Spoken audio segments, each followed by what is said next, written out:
Telugu digital media network లో political కేటగిరీలో number 1 కేవలం 72 గంటల్లో 1,50,00,000 వ్యూస్ పైగా పాపులర్ టీవీ నెట్వర్క్. నమస్తే. ఏపీలో కూటమి చరిత్ర తిరగరాసే అవకాశం ఉన్నట్టు మనకు స్పష్టంగా కనిపిస్తుంది. ఎందుకనంటే కూటమికి వచ్చిన సీట్ల ఆధిక్యత మాత్రం 156కు స్పష్టంగా కనిపిస్తున్న పరిస్థితి. హిస్టరీ రిపీట్ చేసే అవకాశం ఉన్నట్టు తెలుస్తుంది.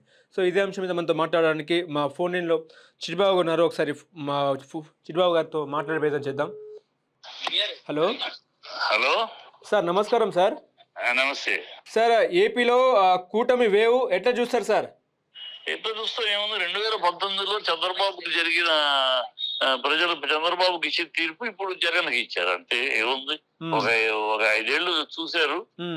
ఆనాడు చంద్రబాబు 14 నుంచి 19 చంద్రబాబుకి ఎలాంటి ఇది ఇచ్చారో, ఓటమి సంకేతాలు ఇచ్చి ఆయన కూర్చోబెట్టారో మూల, ఇవాళ జగన్ కి అది 5 ఏళ్ళ తర్వాత జగన్ కి ఇచ్చారు. అంటే ఏముంది, అంటే వైసీపీకి ఇంత ఘోరమైన పరాజయము ఎందుకు? అంటే వైసీపీ కూడా అనుకోలేదేమో ఇలాంటి. ఇప్పుడు 2019లో చంద్రబాబుకి ఇంత ఘోరమైన పరాజయం ఏమో ఎందుకు? అప్పుడు చంద్రబాబు ఊహించలేదు కదా. ప్రజల తీర్పు అలాగే ఉంటుంది. ఆనాడు చంద్రబాబును అవమానకరమైన తీర్పు ఇచ్చారని అనుకుంటే ఇప్పుడు జగన్ కి ఇచ్చారు. అంతే, 5 ఏళ్ళు. అది రాజకీయాల్లో సందర్భాన్ని బట్టి, సమయాన్ని బట్టి ప్రజల మనసులో మార్పులు ఏర్పడతా ఉంటాయి.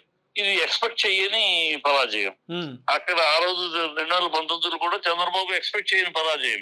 నేను గ్యారంటీగా వస్తానన్నాడు. ఆయన 23 సీట్లకి 2 ఎంపీ సీట్లకి పరిమితం చేసి ప్రజలు మూల కూర్చోబెట్టారు. ఇప్పుడు మూల కూర్చోబెట్టి చంద్రబాబు మళ్ళీ 5 ఏళ్లలో ఎగిసి రాలేదా? అలాగే జగన్ మళ్ళీ 2029కి ఎగిసి వస్తాడంతే. ఓకే, అంటే ప్రజలు పథకాలను నమ్మలేదంటారా? జగన్ ఇచ్చే పథకాలు నమ్మలేదని కాదు, ఇది ఇచ్చాడు పథకాలు, ఇంతకు మించి చంద్రబాబు ఇస్తానంటున్నాడు అనే దాన్ని నమ్మారు.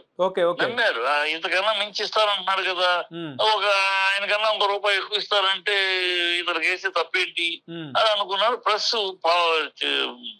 ఈయన మోడీ ప్రభావం ఆంధ్ర రాష్ట్రంలో ఉండదు అనుకున్నది అది తప్పు అంచనా అయింది. మోడీ ప్రభావం దేశమంతా ఉంటుంది కానీ మన ఆంధ్రాలో ఎందుకు ఉండదు? ఆయన స్పెషల్ స్టేటస్ ఇస్తారని ఇవ్వలేదు. ఆంధ్ర ప్రజలకు మోసం చేసే, రాష్ట్రాన్ని మోసం చేశాడు అని ఆయన మీద ఒక నెగిటివిటీ ఉంది. కనుక ఆయన ప్రభావం ఉండదు అనుకున్నది తప్పు క్యాల్కులేషన్. ఆయన ప్రభావం మొత్తం ఆంధ్రప్రదేశ్ మీద కూడా. సో ఆయన ప్రభావము, పవన్ కళ్యాణ్ మీద సింపతి, ఆయన అభ్యర్థించడం, నన్ను ఒక్కసారి దీనికి పంపించండి, చేతులు జోడించి మిమ్మల్ని అభ్యర్థిస్తున్నాను, అడుక్కుంటున్నాను అని ఆయన అంటము. నేను ఇది ఆఖరి ఎన్నికలు, నాకు వయసు అయిపోయింది, ఇక మళ్ళీ నేను ఎన్నికలు ఈయన అంటము. ఎన్ని ఆ సింపతి సెంటిమెంట్, మన తెలుగు అంత సెంటిమెంట్ ఫూల్స్ మరొకరు ఉండరు కదా. సో ఈ సెంటిమెంట్ అంతా పనిచేసింది.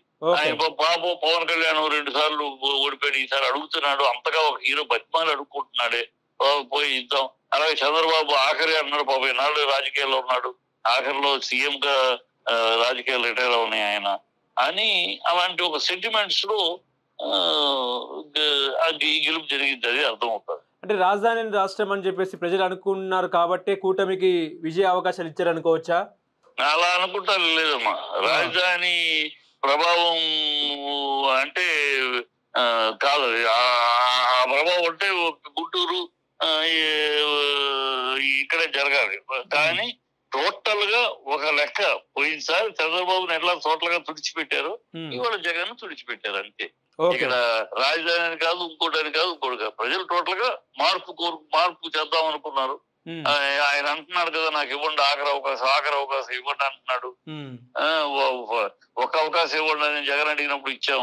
పాపం 40 ఏళ్ళు రాజకీయ జీవితం ఉండి ఆయన ఆఖరి అవకాశాలను బతిమాలుతున్నారు కదా.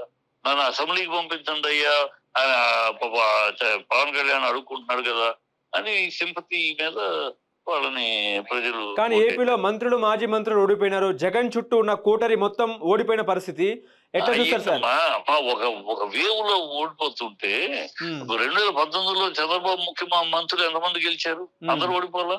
ఒక వేవ్ లో ప్రజలు ఒక నిర్ణయం తీసుకుని ఒక తీర్పు ఇస్తుంటే అక్కడ మంత్రులు, ముఖ్యమంత్రులు, ఎమ్మెల్సీలు, ఎమ్మెల్యేలు ఉండదమ్మా.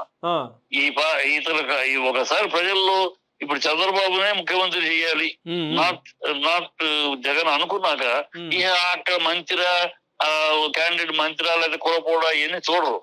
అది ఎప్పుడు ఒక ఫినామినల్ గా రద్దు. అలాగే 2019లో ఎలా చంద్రబాబు వద్దనుకుని జగన్ వేశారు, ఇవాళ ఇతను వద్దనుకుని ఆయనకి వేశారు. అంతే. ఆ వద్దనుకున్నాక ఇక వద్దు అంతే. ఇక దాంట్లో మళ్ళీ ఇతను మాత్రం గెలిపిద్దాం, ఇతను మాత్రం ఓడిపిద్దాం అని ఉండదు.